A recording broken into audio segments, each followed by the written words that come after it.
রায়পূর্ণা, নীলাঞ্জনা এবং স্রোতস্বিনী 3 বোন।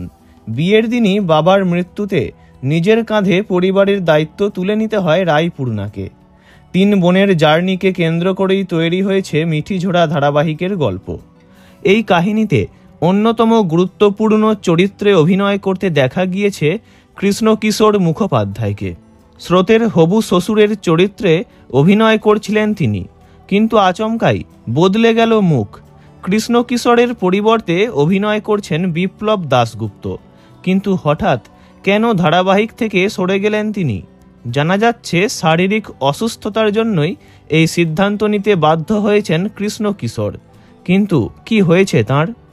কৃষ্ণকিশোরের মেয়ে অগ্নিজিতা মুখোপাধ্যায় জানান, বাবা এখন অনেকটাই সুস্থ, শিরদাঁড়ায় অস্ত্রোপচার হয়েছে, তাই ধারাবাহিক থেকে সরে আসার সিদ্ধান্ত নিয়েছেন। চিকিৎসক আগামী 1 মাস পুরোপুরি বিশ্রাম নিতে বলেছেন, তাই বাবা এই সিদ্ধান্ত নিয়েছেন। কৃষ্ণকিশোর বাবুর শারীরিক অসুস্থতার খবরে স্বাভাবিকভাবেই মন খারাপ ভক্তদের। সকলেই ওনার সুস্থতা কামনা করেছেন, তিনি যাতে আবারও সুস্থ হয়ে কাজে ফিরতে পারেন সেই প্রার্থনাই করেছেন সকলে।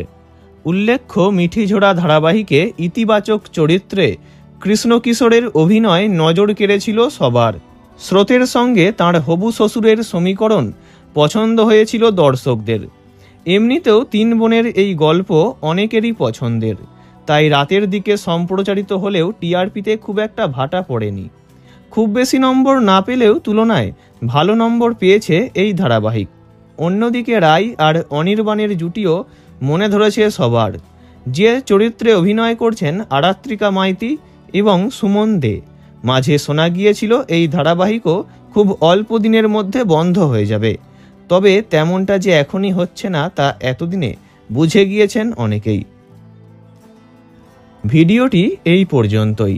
বিনোদন জগতের সব রকম খবরাখবর জানতে চ্যানেলটি অবশ্যই সাবস্ক্রাইব করবেন। ধন্যবাদ।